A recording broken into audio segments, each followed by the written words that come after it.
Bonjour à tous, j'espère que vous allez bien et bienvenue dans une nouvelle vidéo sur la véritable puissance d'un personnage. Mais avant de débuter l'analyse, je vous invite à vous abonner car vous êtes plus de 75% à regarder mes vidéos et à ne pas être abonné, c'est gratuit et ça soutient énormément la chaîne.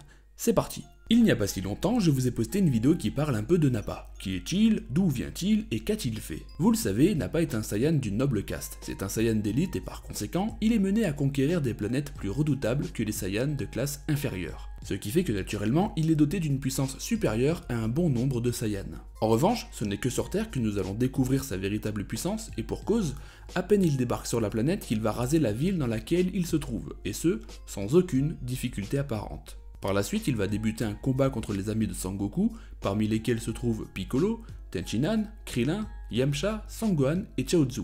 Le premier à combattre réellement Nappa est Tenshinhan, mais il ne fera pas le poids puisqu'il suffira d'un seul coup de poing de la part du Saiyan colossal pour couper le bras de Tenshinhan.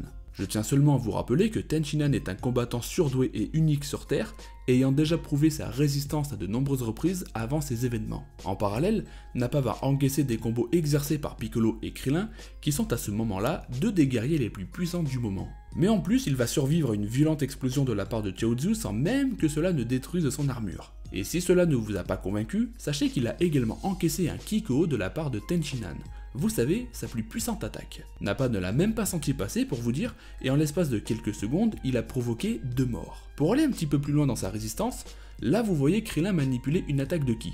Et même, cette même attaque de Ki a permis de pulvériser les CB-Man, qui sont d'une puissance proche de celle de Raditz. Et là vous avez Nappa, qui tanque l'attaque sans aucune crainte, puisqu'il n'a subi aucun dégât. C'est juste incroyable, il faut s'imaginer à quel point la puissance de Nappa était démesurée pour l'époque. En parallèle de sa résistance presque effrayante, il est capable de destruction assez conséquente, comme provoquer un cratère avec son Ki seulement. Aussi, et je trouve important de le préciser, mais pour appuyer sa résistance déjà cheatée, il faut savoir qu'il n'a aucun point faible physique, pas même sa queue puisqu'ils l'ont entraîné pour ne pas les affaiblir en cas de saisie. En revanche, et malgré sa puissance déjà présente, il semblerait que Nappa soit dépourvu d'intelligence, puisqu'il n'est pas capable de mesurer la puissance ou bien la dangerosité d'une attaque comme le Kienzan. Puisque si Vegeta ne lui avait pas ordonné de l'esquiver, alors Nappa aurait été éliminé par Krillin lors de leur affrontement.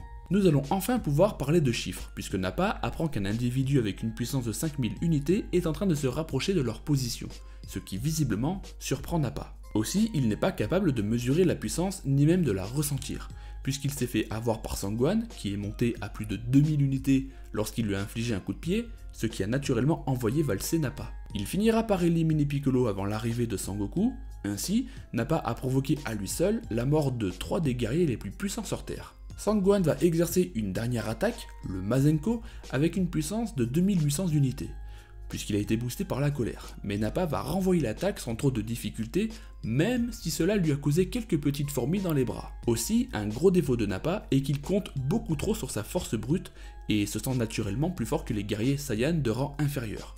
Il refuse catégoriquement de croire que Kakarot est plus fort que lui. Et lui, qui jusqu'à maintenant faisait preuve d'une puissance brute inégalée, le voilà trop lent pour atteindre Sangoku, qui n'est même pas encore dans le combat. Une fois que Sangoku va libérer ses 8000 unités, Nappa refusera de croire les paroles de Vegeta, préférant dire que son appareil est défectueux. Mais pourquoi ce chiffre semble autant inquiéter Nappa? Eh bien tout simplement parce que d'après les Daizenshuu, Nappa aurait une puissance de 4000 unités, ce qui explique pourquoi il a dominé tous les guerriers terriens sans aucun souci. Sangoku va alors l'humilier et juger son niveau pas terrible, estimant qu'il frime inutilement. Ses propos vont plonger Nappa dans un état colérique et donc il va reprendre le combat en libérant sa puissance brute sans que cela ne soit efficace, car Sangoku esquive tous ses coups aisément. Nous avons déjà constaté qu'au corps à corps, Nappa n'avait littéralement aucune chance. Mais qu'en est-il du plan puissance de Ki? Eh bien c'est le même constat. Sangoku parvient à annuler ses attaques d'un simple cri, ce qui ne rassure pas Nappa. L'intervention de Vegeta sera nécessaire afin de calmer Nappa, puisque ce dernier se laisse trop emporter par sa colère. Et donc, il n'est plus maître de son combat, même s'il ne l'a jamais été. Une fois à tête reposée, Nappa va manipuler une attaque de Ki permettant de raser la zone de combat, ce qui va naturellement faire fuir Sangoku dans les airs. Nappa va alors le rejoindre pour reprendre le corps à corps.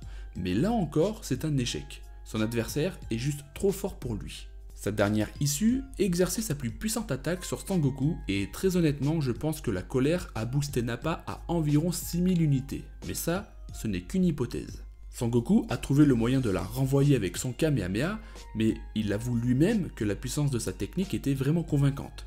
De son côté, Nappa sombre complètement dans l'incompréhension. Échec sur échec, Vegeta va alors ordonner à Nappa de revenir sur Terre afin de lui laisser la place. Ce que Nappa prend pour un affront, puisqu'il estime que Sangoku ne mérite pas de périr des mains du prince des Saiyans. Il est tellement vexé par cette décision qu'il va choisir d'attaquer Krillin et Sangohan, et il est tellement engagé qu'il va forcer Sangoku à utiliser le Kaioken pour le rattraper afin de le neutraliser une bonne fois pour toutes.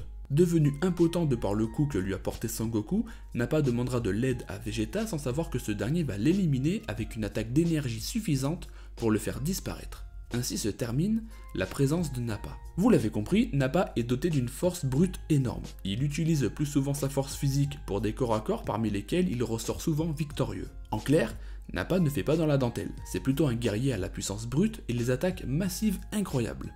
C'est un véritable bulldozer. Le fait qu'il soit aussi fort physiquement permet également de compenser son manque d'intelligence, car nous avons vu qu'il n'était pas une lumière, ni même un excellent stratège au combat. Quoi qu'il en soit, je pense pouvoir clôturer la vidéo avec ces mots. Je pense que Nappa aurait pu être un tank parfait en tant que Saiyan. Il l'était déjà lors de l'ouverture de l'arc des Saiyans. Je me demande bien ce qu'il a pu réaliser au cours de sa vie lorsqu'il menait des batailles à succès. Il devait être terrifiant pour les peuples qui ont été annihilés. Merci d'avoir regardé cette vidéo, j'espère qu'elle vous a plu, et si c'est le cas, bien évidemment, je vous invite à vous abonner à la chaîne, et également à la chaîne secondaire Le Mont Paouzou, ainsi qu'à laisser un petit commentaire, ça montre le soutien à la chaîne. Moi je vous dis à très vite sur la chaîne du Captain.